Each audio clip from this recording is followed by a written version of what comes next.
तो है गाइज, स्वागत है एक बार फिर से आपका हमारे चैनल गाइज मिस्टर फिटर में। आज हम लोग गाइज दूसरा मॉडल पेपर डिस्कस करने वाले हैं। आज ही गाइज हम लोग लगभग 75 टेक्निकल क्वेश्चन डिस्कस करेंगे, जो गाइज आपके आने वाले CITS एग्ज़ाम हो, सेल का एग्ज़ाम हो, DRD हो, इसरो हो, कोई भी टेक्निकल फिटर ट्रेड से रिलेटेड हो, सारे में आपको हेल्पफुल होने वाला है। तो वीडियो लास्ट तक देखिएगा और चैनल को पहली बार विजिट करो तो चैनल को सब्सक्राइब कर दीजिएगा और वीडियो को लाइक एंड शेयर कर दीजिएगा। देखिए, बहुत ही इंपॉर्टेंट क्वेश्चन डिस्कस करने वाले हैं।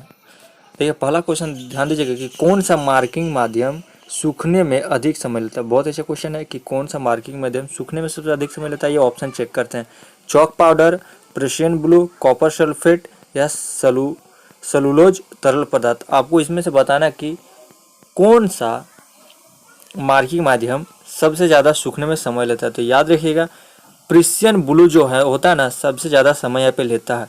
यदि आप इससे मार्किंग के लिए यदि इसको लेप लगाते हो तो गाइस ये सूखने में सबसे ज़्यादा आपको टाइम लेने वाला है। तो option number B is the right answer.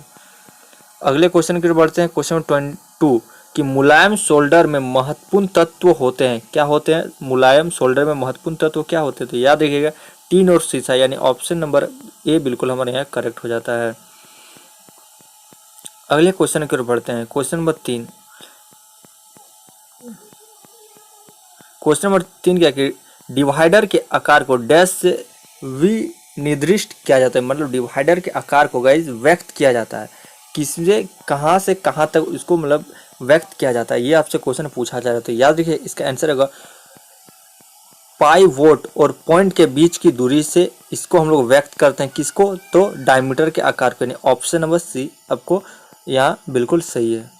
अगले क्वेश्चन की ओर बढ़ते हैं। अगला क्वेश्चन क्या है, ध्यान दीजिएगा कि ट्राई स्क्वायर का उपयोग डैश के लिए किया जाता है। बहुत अच्छा क्वेश्चन पूछा। रेगुलर गाइज ट्राई स्क्वायर से यदि आपने पिछले 100 क्वेश्चन देखे होंगे तो उसमें से आपको 2-3 क्वेश्चन ट्राई स्क्वायर के दिखे होंगे। तो आपको बताना कि ट्राई स्क्वायर का उपयोग हम लोग कहाँ करते हैं। तो अभी तक आपको पता हो जाना चाहिए, इसका कमेंट करके जरूर दीजिए। तो याद रखिएगा इसका आंसर क्या होगा। तो याद रखिएगा, सपाट सरफेस को चेक करने के लिए, सपाट सरफेस को चेक करने के लिए हम लोग किसका प्रयोग करते हैं कि ट्राई स्क्वायर। जैसे पता ही होगा, ट्राई स्क्वायर आपका इस तरह होता है। तो सपाट जगह को चेक करने के लिए ट्राई स्क्वायर का प्रयोग करते हैं। क्वेश्चन नंबर 5 क्या पूछा गया कि 1 माइक्रोमीटर में एक थिम्बल स्केल विभाजन का मान कितना होता है। यानी 1 माइक्रोमीटर में एक थिम्बल में स्केल विभाजन का मान कितना होता है, वही आपको बताना है। तो याद रखिए, इसका आंसर क्या होगा, 0.01 mm होता है। Option number D is the right answer.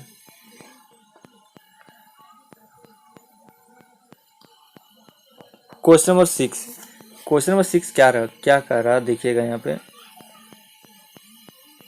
कि तनुकृत हाइड्रोलिक अम्ल का उपयोग डैश सोल्ड करने के लिए फ्लक्स के रूप में किया जाता है। इंपॉर्टेंट क्वेश्चन है, ये सब ध्यान दीजिएगा। तो इसका आंसर क्या होगा, जस्ट आयरन शीट का, यानी ऑप्शन नंबर डी बिल्कुल हमारा सही है। तो आइए इसको पूरा एक बार सेंटेंस को पढ़ते हैं कि तनुकृत हाइड्रोक्लोरिक अम्ल का उपयोग जस्ट आयरन शीट सोल्ड करने के लिए फ्लक्स के रूप में हम लोग प्रयोग किया जाता है। याद रखिएगा। अगले क्वेश्चन की ओर बढ़ते हैं। क्वेश्चन नंबर 7 कि माइक्रोमीटर की न्यूनतम गिनती क्या होती है। आपको क्या बताना है, इसका माइक्रोमीटर का न्यूनतम यानी लिस्ट काउंट आपको बताना है। तो याद रखिए, इसका आंसर क्या होगा, 0.01 mm होती है। यानी option number D is right answer. Video को प्लीज़ लाइक कर दीजिएगा, शेयर कर दीजिएगा अपने दोस्तों के साथ और चैनल को सब्सक्राइब जरूर कर लीजिएगा, ताकि आपको गाइस जैसे मैं वीडियो अपलोड करूँ नोटिफिकेशन मिल सके। क्वेश्चन नंबर 8 कि किस भाग का उपयोग माइक्रोमीटर गहराई की रेंज परिवर्तन के लिए प्रयोग किया जाता है। बहुत ही अच्छा क्वेश्चन यहाँ पे पूछा गया है। तो इसका आंसर होगा विस्तार रॉड को, यानी गाइस जो रॉड लगा होता है उसका हम लोग प्रयोग करते हैं। Option number D is the right answer. देखिए क्वेश्चन नंबर 9 यहाँ पे क्या कर रहा है कि एक ड्रिलिंग मशीन पर जॉब ड्रिल करते समय कौन सा होल्डिंग डिवाइस गोल जॉब को सहारा देता है। आपको बताने का कौन सा होल्डिंग डिवाइस है जो गोल जॉब को सहायता करता है। कब? जब हम लोग ड्रिलिंग मशीन पे जॉब को ड्रिल करते हैं। बहुत अच्छा क्वेश्चन पूछा गया। तो याद रखिएगा, हम लोग किसका प्रयोग करते हैं, वी ब्लॉक और क्लैंप बोल्ट या पैकिंग टुकड़ा का प्रयोग करते हैं हम लोग। यानी ऑप्शन नंबर ए बिल्कुल सही है। यदि आपसे एग्जाम में इनमें से कोई एक भी ऑप्शन नजर आए तो गाइज ये चारों का हम लोग प्रयोग करते हैं। यदि इनमें से आपको एक भी दिखे ऑप्शन में, यहाँ पर चारों दिया हुआ है, तो गाइज आपको टिक लगाना है। याद रखिएगा, ये चारों आपको याद कर लेना है। देखिए क्वेश्चन नंबर 10 कि फोर्ज में ताप के लिए स्टॉक का सबसे अच्छा विस्थापन क्या होता है। बहुत अच्छा क्वेश्चन पूछा। तो याद रखिए, इसका आंसर क्या होगा, वायु नालिका के निकट स्टॉक पर प्रत्यक्ष रूप से गिरने के लिए हवा की अनुमति। Option number D is the right answer. Question number 11 क्या है कि माइक्रोमीटर डैश के सिद्धांत पर काम करता है। वेरी इंपॉर्टेंट क्वेश्चन है, वेरी इंपॉर्टेंट क्वेश्चन है, याद रखिएगा। माइक्रोमीटर किस सिद्धांत पे काम करता है, तो याद रखिएगा नट और बोल्ट के सिद्धांत पे काम करता है माइक्रोमीटर। अगला क्वेश्चन कि वर्नियर कैलिपर का उपयोग डैश मापने के लिए किया जाता है, तो याद रखिएगा। आइए ऑप्शन देखते हैं। एक छिद्र का बाहरी व्यास, तो इसके लिए भी करते हैं। एक छिद्र का आंतरिक व्यास, दोनों के लिए हम लोग माइक्रोमीटर का उपयोग करते हैं। ब्लाइंड छिद्र का गहराई, यानी उपरोक्त में से सभी, यानी option number D is right answer. कि वर्नियर कैलिपर का उपयोग हम लोग बाहरी व्यास, आंतरिक व्यास और छिद्र की गहराई मापने के लिए भी करते हैं, यानी उपरोक्त में से सही होगा। कभी कभी आपको ऑप्शन एक ही ऑप्शन देखने को मिलेगा, बाकी 3 ऑप्शन आपका अलग होगा, तो आपको याद रखना ये तीनों के लिए हम लोग किसका उपयोग करते हैं, तो माइक्रोमीटर का उपयोग करते हैं। कठोरपन प्रक्रिया के बाद धातु अधिक हो जाती है। कठोरपन यानी गाइस हार्डनेस के बाद क्या हो जाता है कोई भी धातु में, तो याद रखिएगा उसमें गाइस भंगुर अधिक हो जाता है, यानी वो गाइस बहुत ही भंगुर किस्म का हो जाता है यदि उसमें हार्डनेस बढ़ा दिया जाए तो। अगले क्वेश्चन की ओर बढ़ते हैं कि किस हथौड़े का उपयोग सीट मेटल कार्य के लिए किया जाता है। बहुत अच्छा क्वेश्चन यहाँ पे पूछा गया है, तो याद रखिएगा मुलायम हथौड़ा यानी लकड़ी का हथौड़ा का हम लोग प्रयोग करते हैं। ऑप्शन नंबर डी बिल्कुल सही है। क्वेश्चन नंबर 15 क्या पूछा गया कि ड्रिल चक का उपयोग डैश पकड़ने के लिए किया जाता है। ड्रिल चक का उपयोग हम लोग किस लिए करते हैं, तो याद रखिए इसका आंसर होगा सीधा शंख ड्रिल को पकड़ने के लिए हम लोग किसका प्रयोग करते हैं, तो ड्रिल चक का प्रयोग करते हैं।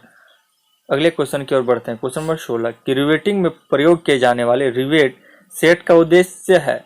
क्या उद्देश्य, याद रखिए इसका आंसर क्या होगा, इसका आंसर होगा सही स्थिति में रिवेट को संरेखन करना, यानी option number D is the right answer.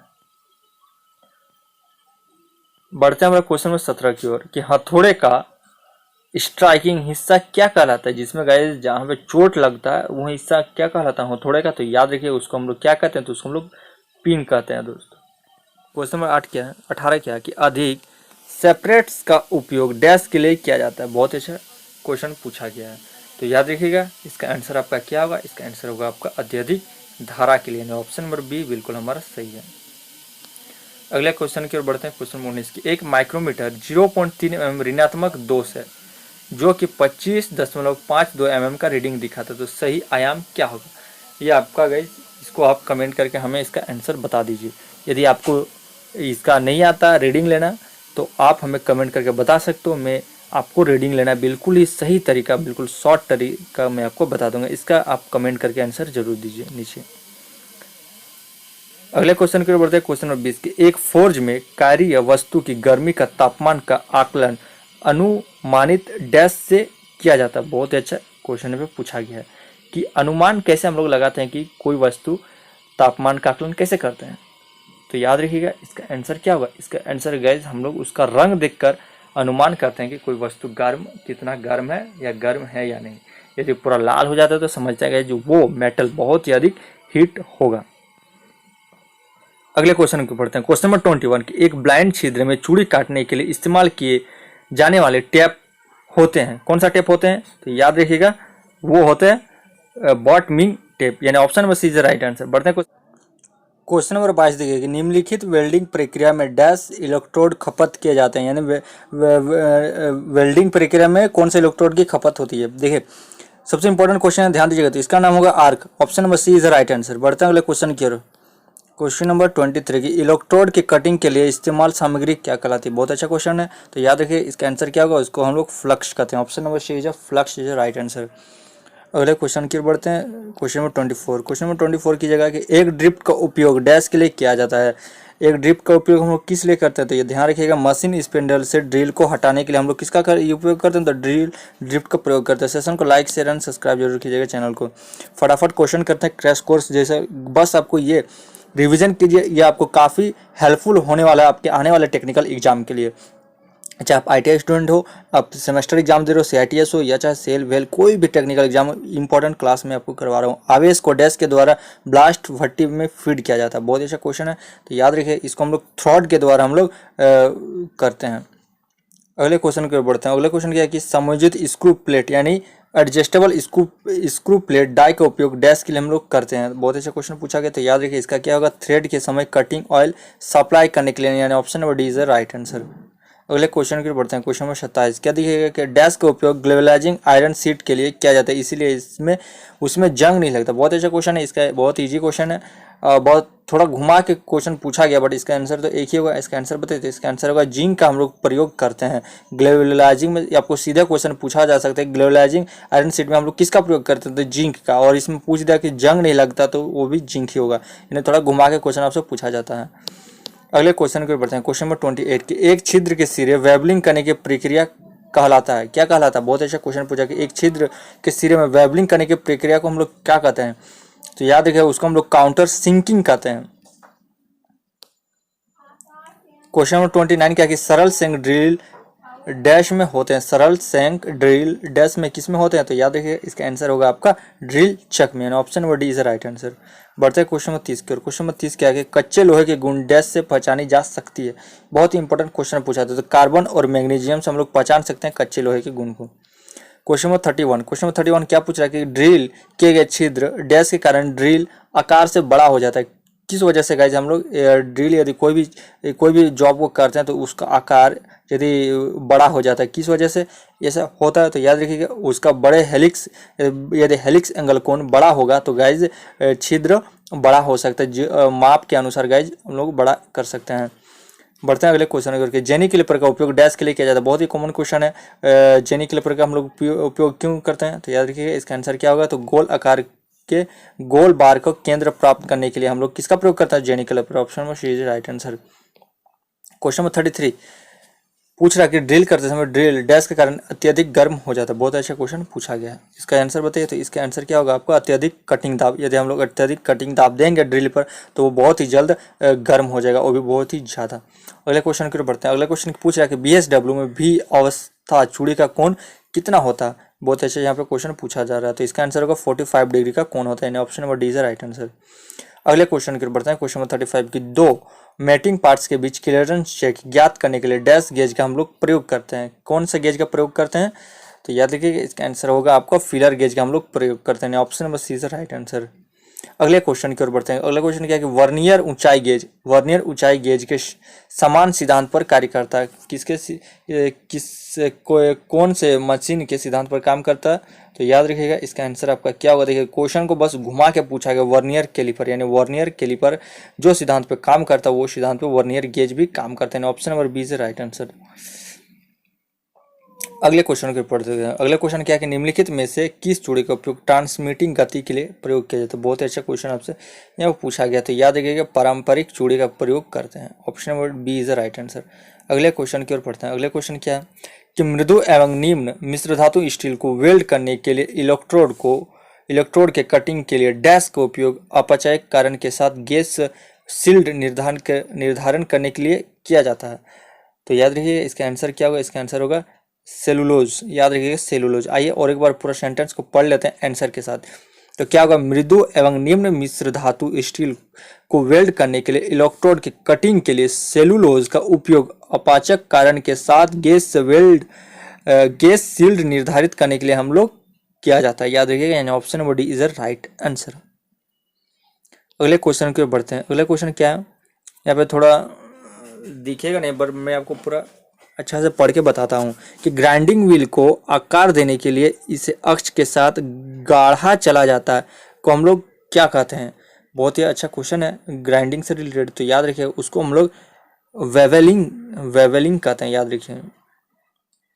अगले क्वेश्चन की ओर बढ़ते हैं। क्वेश्चन नंबर 40 क्या है, कांस्य डैश का मिश्र धातु है, तो कांस्य किसका एक मिश्र धातु है वो आपको बताना, तो याद रखिएगा टीन का मिश्र धातु कौन होता है, तो कांस्य।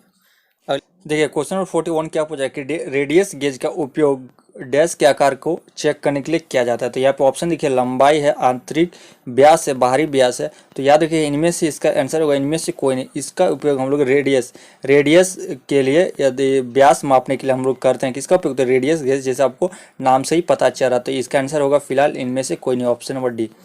अगले बढ़ते हैं क्वेश्चन नंबर 42 की ओर कि फिलर गेज का उपयोग हम लोग कहाँ करते हैं, फिलर गेज का उपयोग हम लोग कहाँ करते हैं, तो याद रखिएगा सपाट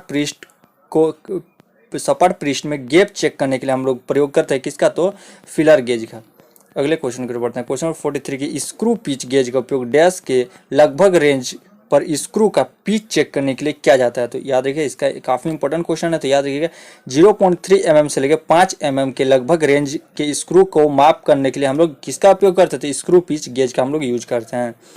अगले क्वेश्चन की बढ़ते हैं कि चूड़ी के दोनों साइडों की शीर्ष सतह जोड़ने को जाना जाता है, किस नाम से जाना जाता है? बहुत अच्छा क्वेश्चन यहाँ पर पूछा गया। तो याद रखिएगा, इसका होगा इनमें से कोई नहीं, इनका भी होगा इनमें से कोई नहीं। Option number D is right answer. अगले क्वेश्चन के बढ़ते हैं, स्क्रू पिच गेज का दूसरा नाम क्या? बहुत अच्छा क्वेश्चन पूछा गया कि स्क्रू पिच गेज का दूसरा नाम आपको बताना है। तो याद रखिएगा, उसको हम लोग चूड़ी गेज भी कहते हैं। किसको? तो स्क्रू पिच गेज को, याद रखिएगा। अगला क्वेश्चन है कि फिलर गेज को दूसरे नाम से जाना जाता है। तो फिलर गेज का दूसरा नाम क्या है? तो उसका दूसरा नाम है आपका उसका मोटाई गेज। याद रखिएगा, फिलर गेज को हम लोग मोटाई गेज के नाम से भी जानते हैं। क्वेश्चन नंबर 47 ध्यान दीजिएगा कि बी ए चूड़ी का कोण कितना होता है? तो याद रखिए, बी ए चूड़ी का कोण होता है आपका 47.5 डिग्री, यानी option number C is the right answer. Important question है, याद रखिएगा, इंपॉर्टेंट आपका क्वेश्चन बन जाता है। याद रखिएगा, बी ए चूड़ी का कोण। अगला क्वेश्चन की ओर बढ़ते हैं। सारे ही क्वेश्चन इंपॉर्टेंट है। वैसे एक निश्चित स्टडी रेस्ट को लेथ बेड पर फिक्स किया जाता है और डैश के लिए उपयोग किया जाता है। यदि आपने यह चैप्टर पढ़ा तो इसका आंसर आप आराम से दे सकते हो। याद रखिए, केवल एक निश्चित स्थान और सामर्थ्य देने के लिए लंबे जब ऑपरेशन करना रहता है तो हम लोग स्टडी रेस्ट का हम लोग वहाँ पे प्रयोग करते हैं। अगले क्वेश्चन के बढ़ते हैं। अगला क्वेश्चन क्या है कि मोर्स टेपर में MT अक्षर से डिनोट किया जाता है, यह कहाँ तक उपलब्ध होता है? याद रखिएगा, आपको बताना है कि जो MT होता है वहाँ कहाँ से कहाँ तक पाया जाता है। तो याद रखिएगा, वो MT 0 से लेकर MT 7 तक पाया जाता है। Option number D is the right answer. अगले क्वेश्चन की बढ़ते हैं कि अलो धातु लेपिंग के लिए उपयुक्त एब्रेसिव होता है। तो इसका आंसर क्या होगा? तो silicon carbide. Option number C is the right answer. अगले क्वेश्चन की बढ़ते हैं। क्वेश्चन नंबर 51 माफ कीजिएगा कि थोड़ी सी झुकी हुई शाफ्ट को ड्राइव के लिए अनुमित बियरिंग है। कौन सा बियरिंग अनुमित है?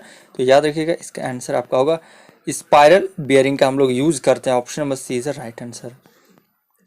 अगले क्वेश्चन के बढ़ते हैं। क्वेश्चन नंबर 52 की बंधित एब्रेसिव पत्थर के माध्यम से गोल छिद्रों को फिनिश करने की प्रक्रिया क्या कहलाती है? बहुत अच्छा क्वेश्चन है पे पूछा गया। तो याद रखिएगा, उसको हम लोग क्या कहते हैं? तो होनिंग कहते हैं। थोड़ा हिंदी उसका डिफिकल्ट होता है, इसलिए पढ़ने में दिक्कत हो रहा है, थोड़ा एडजस्ट कर लीजिएगा। अगले क्वेश्चन की ओर बढ़ते हैं। क्वेश्चन नंबर 53 क्या है कि एक लैब पर एब्रेसिव ग्रेन के इन बैंडिंग की प्रक्रिया क्या क्या क्या कहलाती है? बहुत ही अच्छा क्वेश्चन है, पूछा गया है। तो याद रखिएगा, उसको हम लोग क्या कहते हैं? चार्जिंग कहते हैं। अगले क्वेश्चन नंबर 54 की गेज के समान भुजाओं पर गो एंड नो गो सिरा के साथ प्लग गेज होता है, किसमें होता है? तो याद रखिए, इसका आंसर होगा आपका प्रोग्रेसिव प्लग गेज में होता है। Option number B is the right answer. अगले क्वेश्चन की ओर बढ़ते हैं। अगले क्वेश्चन क्या है कि पृष्ठ कोणीय सॉकेट हेड केप स्क्रू का उपयोग करने का मुख्य लाभ क्या है? बहुत ही अच्छा क्वेश्चन है, पूछा है। तो इसका आंसर होगा यह बहुत ही फर्म ग्रिप रखता है, यानी ऑप्शन नंबर सी इज बिल्कुल रखता है। क्वेश्चन नंबर 56 कि काउंटर बोरिंग डैश के लिए किया जाता है। काउंटर बोरिंग किस लिए किया जाता है? तो याद रखिए, स्कॉट हेड स्क्रू समायोजन करने के लिए हम लोग क्या करते हैं? तो काउंटर बोरिंग करते हैं। वीडियो अच्छा लगेगा तो please like and share, and channel पर पहली बार तो सब्सक्राइब जरूर कर लीजिएगा। लेथ कटिंग टूल के लिए मुख्य रूप से प्रयोग किए जाने वाला सामग्री क्या है? तो याद रखिएगा, तो याद है वो है उच्च कार्बन इस्पात, यानी high carbon steel. Option number A is the right answer. अगले क्वेश्चन की ओर बढ़ते हैं। क्वेश्चन नंबर 58 कि मृद इस्पात मशीनिंग के लिए उपयुक्त कटिंग तरल क्या होता है? बहुत अच्छा क्वेश्चन यहाँ पे पूछा गया है। तो याद रखिए, इसका आंसर होगा विलायक ऑयल प्लस पानी, जिसको सोल्यूबल ऑयल भी हम लोग कह सकते हैं। Option number is the right answer. इसका अनुपात आपको पता है 1:10 में पाया जाता है, याद रखिए। अगले क्वेश्चन की ओर बढ़ते हैं। क्वेश्चन नंबर आपका ये है 59। क्वेश्चन नंबर 59 ध्यान दीजिएगा, क्या है कि निम्नलिखित में से कौन सा एक मानव निर्मित एब्रेसिव? बहुत ही अच्छा क्वेश्चन यहाँ पे पूछा गया। तो याद रखिएगा, इसका आंसर होगा सिलिकॉन कार्बाइड मानव निर्मित एक एब्रेसिव है। अगले क्वेश्चन की ओर बढ़ते हैं। अगला क्वेश्चन क्या है कि एक अनियमित रूप से आकार वाले एक कार्य वस्तु के लिए एक लेथ पर कार्य करने के लिए वाले सामान का प्रयोग किया जाता है। मतलब आपको यहाँ पे साफ साफ पूछा गया कि अनियमित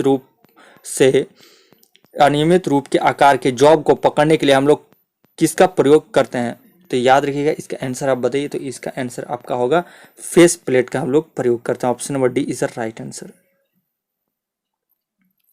क्वेश्चन नंबर 61 कि हाइड्रोलिक सिलेंडर के आकार को डैश से विनिर्दिष्ट क्या जाता है, मतलब दर्शाया जाता है। 61 का आंसर क्या होगा, तो पिस्टन व्यास और स्ट्रोक से दर्शाया जाता है। किसमें, तो हाइड्रोलिक सिलेंडर का साइज। अगले क्वेश्चन की ओर बढ़ते हैं। क्वेश्चन नंबर 62 की ब्रेजिंग डैश तापमान पर किया जाता है। बहुत अच्छा क्वेश्चन पूछा कि ब्रेजिंग किस तापमान पर किया जाता है, तो इसका आंसर होगा 450 डिग्री सेल्सियस से अधिक तापमान पर ब्रेजिंग हम लोग करते हैं। अगले क्वेश्चन की ओर बढ़ते हैं। अगला क्वेश्चन क्या है कि मुलायम सोल्डरिंग डैश तापमान पर किया जाता है। तो बहुत अच्छा क्वेश्चन पूछा कि मुलायम सोल्डरिंग कौन सा तापमान पर किया जाता है, तो याद रखिएगा 450। 450 से अधिक नहीं होगा, माफ कीजिए, इसका आंसर होगा 450 से कम। यानी इसका आप लोग 90 डिग्री सेल्सियस से लेके 450 के अंदर हम लोग क्या करते हैं, तो मुलायम सोल्डरिंग करते हैं। अगले क्वेश्चन की ओर बढ़ते हैं। क्वेश्चन नंबर 64 की ब्रेजिंग में इस्तेमाल करने वाला पदार्थ डैश का मिश्रण होता है। ब्रेजिंग करने वाला पदार्थ किसका मिश्रण होता है इसका, तो याद रखिए कॉपर और जिंक, यानी option number C is a right answer. अगले क्वेश्चन की ओर बढ़ते हैं। क्वेश्चन नंबर 65 क्या कि न्यूमेटिक सिस्टम में पावर स्रोत क्या होता है। बहुत अच्छा क्वेश्चन यहाँ पे पूछा गया, तो याद रखिएगा compressor, option number B is the right answer. अगले क्वेश्चन की ओर पढ़ते हैं। क्वेश्चन नंबर 66 की एक दुर्घटना है, एक दुर्घटना क्या है, तो याद रखिए, आइए ऑप्शन देखते हैं। अयोजनित घटना, गैर नियमित घटना, अवांछित घटना, या डी उपरोक्त में से सभी। तो इसका आंसर क्या होगा, इसका आंसर होगा उपरोक्त में से सभी, यानी option number D is the right answer.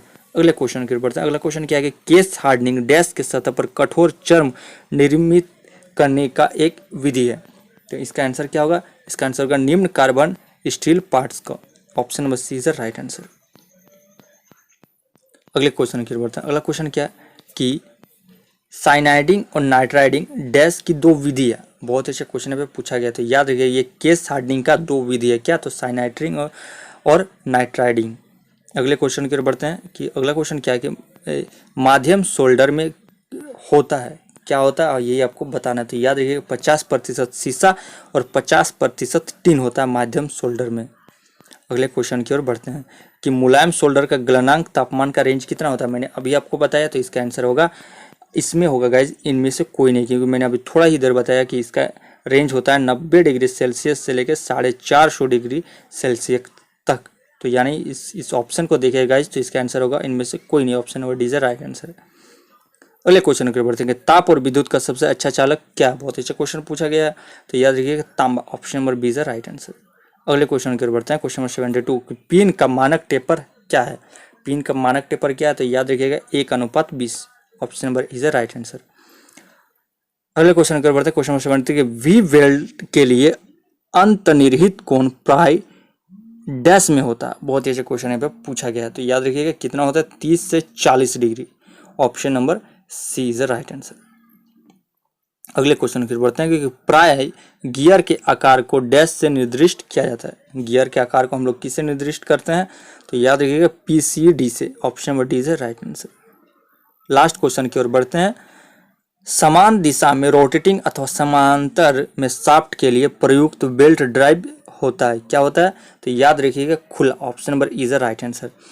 मिलते हैं गाइस इसके फिर से एक नए मॉडल पेपर के साथ, जो कि आपके आने वाले टेक्निकल एग्जाम में आपको बहुत ही हेल्प करने वाले हैं। साथ ही साथ आपका तो हमारा तो चैप्टर वाइज MCQ चल ही रहा है, तो चैनल को सब्सक्राइब कर लीजिएगा। आने वाले टाइम में और भी बेहतरीन क्वेश्चन के साथ आपसे मुलाकात होगी। मिलते हैं नेक्स्ट वीडियो के साथ, तब तक जय हिंद दोस्तों।